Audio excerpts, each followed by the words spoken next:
Hello everybody, welcome to my channel learn literature with Binte. Friends, आज का हमारा topic रहेगा यूनिवर्सिटी विट्स। हमने अपनी प्रीवियस क्लासेस में ऑलरेडी रेनेसां राइटर्स जैसे कि फिलिप सिडनी, एडमंड स्पेंसर या फिर विलियम शेक्सपियर के बारे में डिस्कस किया है।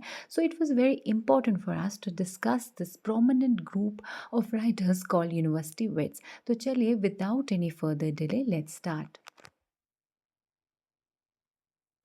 फ्रेंड्स, ये जो ग्रुप था यूनिवर्सिटी विट्स का, ये 16th सेंचुरी में फॉर्म हुआ था and it was a group of English playwrights and pamphleteers who were notably educated at Oxford University और कैम्ब्रिज यूनिवर्सिटी। इन लोगों का एक बहुत ही ज़्यादा इम्पैक्ट, एक सिग्निफिकेंट इम्पैक्ट रहा है इंग्लिश लिटरेचर पे। लेकिन अगर हम पर्टिकुलरली ड्रामा पे देखें, उस पे इन लोगों का काफ़ी ज़्यादा इम्पैक्ट रहा है। कहा कहा ये जाता है कि these people were pioneers of professional English writing and they paved the way for Shakespeare. जो हमारे राइटर थे William Shakespeare, who was known for writing fantastic dramas, उनके लिए जो सोर्स ऑफ इंस्पिरेशन है वो ये यूनिवर्सिटी विट्स का ग्रुप जो है वो रहा है। हम देखेंगे या फिर हमने अपनी प्रीवियस क्लास जो हमारी शेक्सपियर पे थी उसमें देखा है कि काफ़ी जो उन्होंने ड्रामास लिखे थे, बीट कॉमेडीज़ या ट्रेजेडीज़, उसमें उनके जो सोर्स ऑफ इंस्पिरेशन रहे हैं वो कहीं ना कहीं इन्हीं यूनिवर्सिटी विट्स के लिखे हुए कुछ एक वर्क्स रहे हैं। तो अभी चले हम स्टेप बाय स्टेप चलते हैं, डिस्कस करते हैं इन यूनिवर्सिटी विट्स को। ये जो राइटर्स थे, ये they were prominent in 1580s and they transform the shapeless chronicles and the didactic interludes into real plays. As we have discussed earlier as well, these people had graduated or done their masters from either Oxford University or Cambridge University. इसमें एक बहुत ही ज़्यादा interesting fact ये भी है कि हालांकि Thomas kid इस ग्रुप को बिलोंग करते थे, पर उन्होंने ना ही ऑक्सफोर्ड से पढ़ाई की थी, ना ही कैम्ब्रिज यूनिवर्सिटी से पढ़ाई की थी, लेकिन फिर भी उनको इस ग्रुप में डाला गया था। वो क्यों? क्योंकि उन्होंने बहुत ही अच्छे वर्क्स लिखे थे, तो जिस वजह से उनको भी इस ग्रुप में इंक्लूड किया गया था। इस यूनिवर्सिटी विट जो है, ये जो नाम है, ये किसने दिया था? तो जॉर्ज सेन्सबरी नाम के एक शख्स थे जिन्होंने इस ग्रुप को ये नाम दिया था। इस ग्रुप के बारे में ये कहा जाता है that they pave the way for the golden age of Elizabethan theatre. इस ग्रुप में बेसिकली 7 इंडिविजुअल्स आते हैं who are often identified as members of the university wits, जैसे कि Christopher Marlowe, Robert Greene, Thomas Kyd, Thomas Nashe, John Lyly, George Peele and Thomas laws.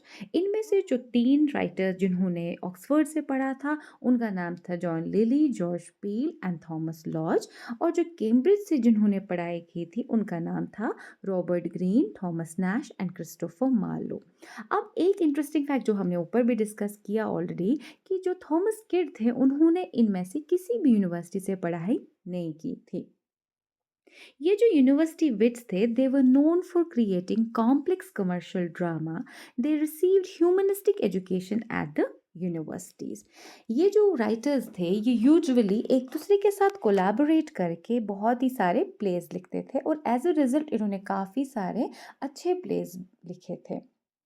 लेकिन इनके अंदर एक खामी ये थी कि ये ब्रूटली मॉक करते थे, सैटिराइज़ करते थे, अटैक करते थे उन सब राइटर्स को जिन्होंने यूनिवर्सिटी से नहीं पढ़ा था, जिन्होंने किसी भी यूनिवर्सिटी से नहीं पढ़ा था। ये उनको इलिटरेट समझते थे, ये सोचते थे कि ये लोग क्या ही लिखेंगे। बट फैक्ट ये है कि बेन जॉनसन हो या विलियम शेक्सपियर हो, हालांकि उन्होंने इन दोनों यूनिवर्सिटीज़ से नहीं पढ़ा था, लेकिन फिर भी आज तक भी इन 2 राइटर्स की जो सिग्निफिकेंस है वो अनबीटेबल है।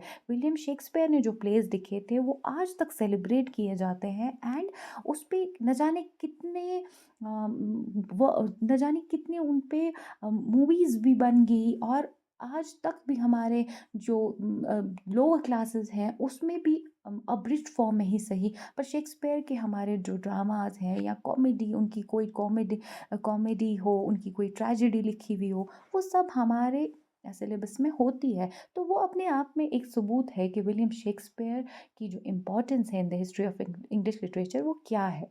बट इन राइटर्स की जो कहा कमी थी इनके अंदर वो ये थी कि वो बहुत ही ज़्यादा एक बुरी नज़र से देखते थे उन सारे राइटर्स को जिन्होंने किसी भी यूनिवर्सिटी से पढ़ाई नहीं की थी। चलिए moving on to next. So it's important to know that modern scholars group these figures not because they were part of a formalized group, but because of similarities in their educational background and literary styles and their role in transforming English drama and literature during the Elizabethan era. हमने देखा है कि इन लोगों को एक तो ये नाम इसलिए भी पढ़ा था कि उन्होंने ऑक्सफोर्ड और कैम्ब्रिज से पढ़ा था। दूसरा ये कि ये जो लिटरेरी स्टाइल ये यूज़ करे थे लिखने में वो भी कहीं न कहीं इनको जोड़ता था, जिसकी वजह से इनको एक ग्रुप में डाला गया था और इन्होंने जो वर्क्स लिखे, जो इन्हें लिटरेरी स्टाइल यूज़ किया, उसकी वजह से जो टोटली जो इंग्लिश ड्रामा है वो ट्रांसफ़ॉर्म हुआ और जो लिटरेचर है एलिज़ाबेथन टाइम में जो लिखा गया, वो भी टोटली ट्रांसफ़ॉर्म हो गया। इसी वजह से इनको एक पर्टिकुलर ग्रुप में डाला गया था। The university wits were significantly influenced by the humanist ideals. चलिए अब ये तो हो गए इन जनरल जो हमने इनके बारे में देखा। अब हम स्टेप बाय स्टेप चलते हैं इन राइटर्स की ओर और इनके पर्टिकुलर वर्क्स को भी साथ साथ डिस्कस करते हैं। फ्रेंड्स इस ग्रुप के सबसे पहले और इम्पॉर्टेंट राइटर थे क्रिस्टोफर मार्लो। इनका बर्थ हुआ था 1564 में और इनकी डेथ हुई थी 1593 में। He went to Corpus Christi college in Cambridge. He was famous for making plays with deep stories and complex characters. He perfected the use of blank verse. As a result, Ben Jonson called it Marlowe's mighty line. It's a very important point and it's often asked in your examination. He is famous for works like Tamburlaine the Great, Dr. Faustus, Jew of Malta, The Tragedy of Dido, The Massacre at Paris, and Edward II.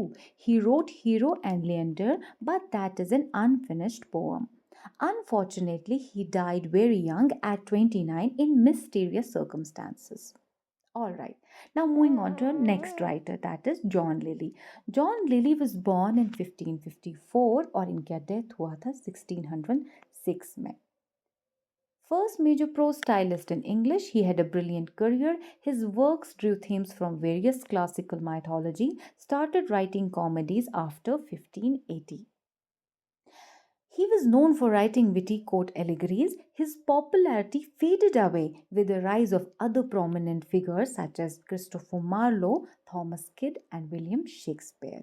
क्योंकि हमने पहले भी discuss किया कि William Shakespeare जब लिखने आए तो उन्होंने ऐसे ऐसे वर्क्स लिखे कि जिससे लोगों के होश उड़ रहे थे कि ये शेक्सपियर ना ही किसी यूनिवर्सिटी से पढ़े हैं फिर भी इतने अच्छे प्लेस फिर भी इतनी अच्छी कॉमेडीज़ और ट्रेजेडीज़ लिख रहे हैं। तो लोगों को लिटरली चौंकाने वाला काम शेक्सपियर कर रहे थे। अब ऐसा जब हुआ तो जॉन लिली की जो फेम है जो प्रोमिनेंस है वो धीरे धीरे फेड अवे होने लगी। तो इस वजह से ही died in poverty and in miserable conditions. इनके जो मेजर वर्क थे उनका नाम था Euphues the anatomy of wit जो कि 1578 में लिखा गया था।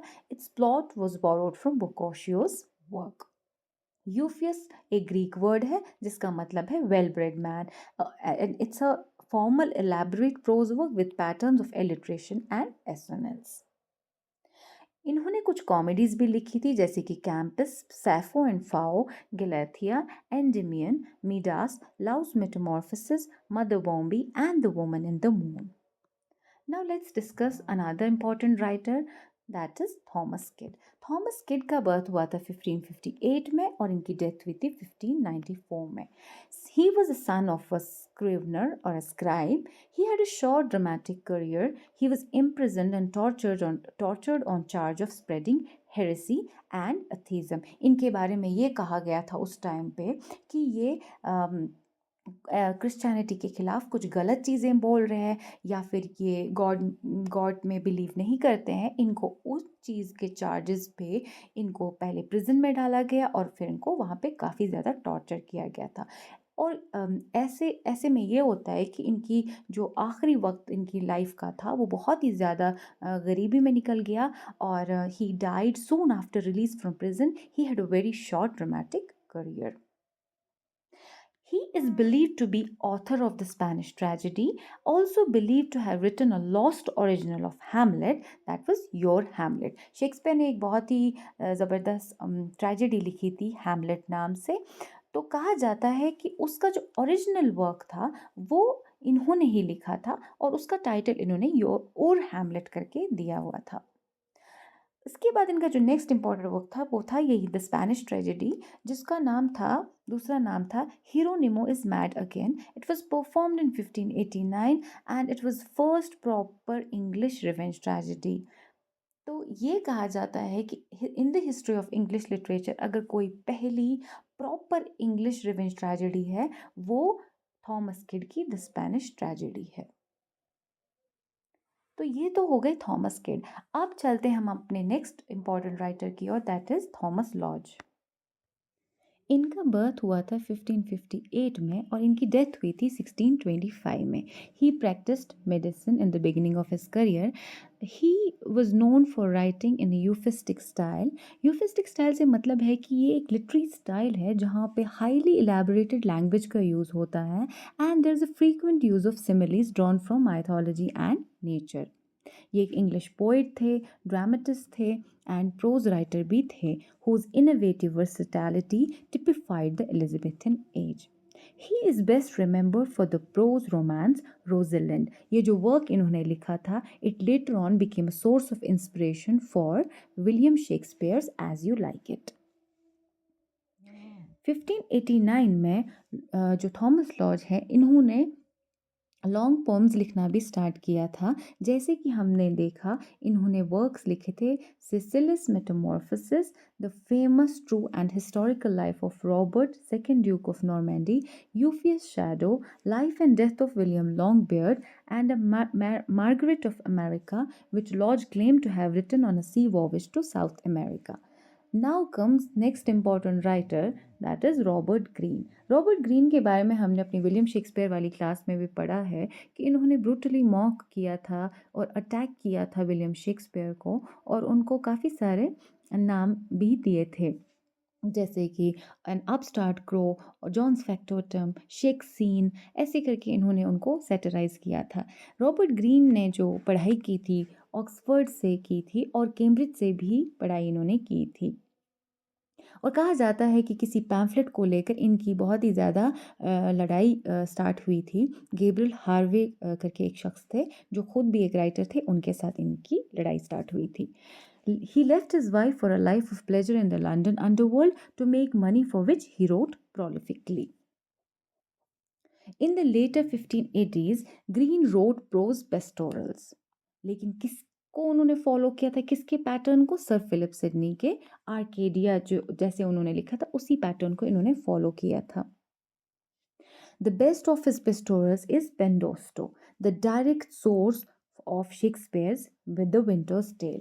आने वाले वक्त में जब विलियम शेक्सपियर ने द विंटर्स टेल लिखा था तो उनके लिए जो सोर्स ऑफ इंस्पिरेशन था वो यही रॉबर्ट ग्रीन का पेंडोस्टो था, जो रॉबर्ट ग्रीन ने ये जो वर्क लिखा था।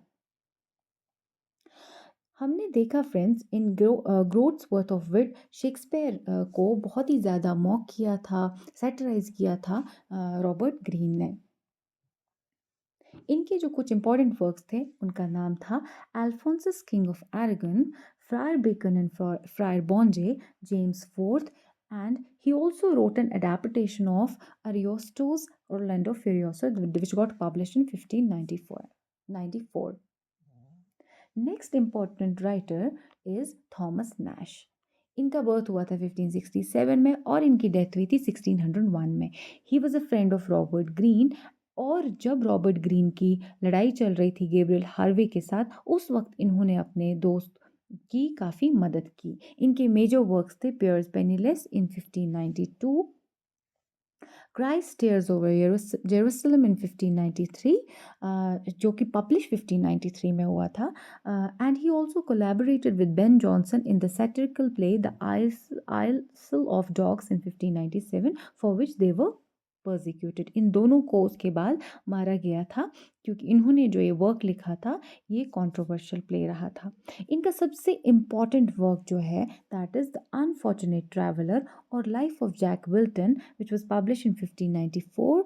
It was first picaresque novel in English और ये पहली स्टोरी ऑफ एडवेंचर मानी जाती है in the history of English literature. Picaresque novel में क्या आता है, there is a scoundrel, there is a rogue और a villain, he is the hero of that novel, of that work. और यहाँ पे भी हम देखते हैं द अनफॉर्चुनेट ट्रैवलर में जैक विल्टन नाम का एक शख्स है जो हीरो है, और वो उसका जो वायलेंट बिहेवियर है या फिर उसका वो अनकन्वेंशनल बिहेवियर जो है उस पे बेस्ड ये सारी नॉवल है। Next important writer is George Peele. He was born in the year 1556 और इनकी डेथ हुई थी 1596 में। He experimented with many types of drama. His famous works are The Arraignment of Paris, which is a pastoral comedy, The Battle of Alcazar, a historical tragedy, Edward I, जो कि Chronicle play है। उसके बाद इन्होंने लिखा David and fair Bethsabe, which is a biblical tragedy. उसके बाद इन्होंने लिखा the old wives tale, a satire on the popular drama of the day. और इसके बारे में ये भी कहते हैं कि कहीं ना कहीं ये जो वर्क है ये एक सोर्स ऑफ इंस्पिरेशन रहा है शेक्सपियर के द विंटर्स टेल के लिए भी। और इनका जो आखिरी प्ले था that was a farewell to arms, जो इन्होंने डायरेक्टली एड्रेस किया था to queen Elizabeth. So friends, that was all from my side. Thank you so much. Please subscribe to my channel.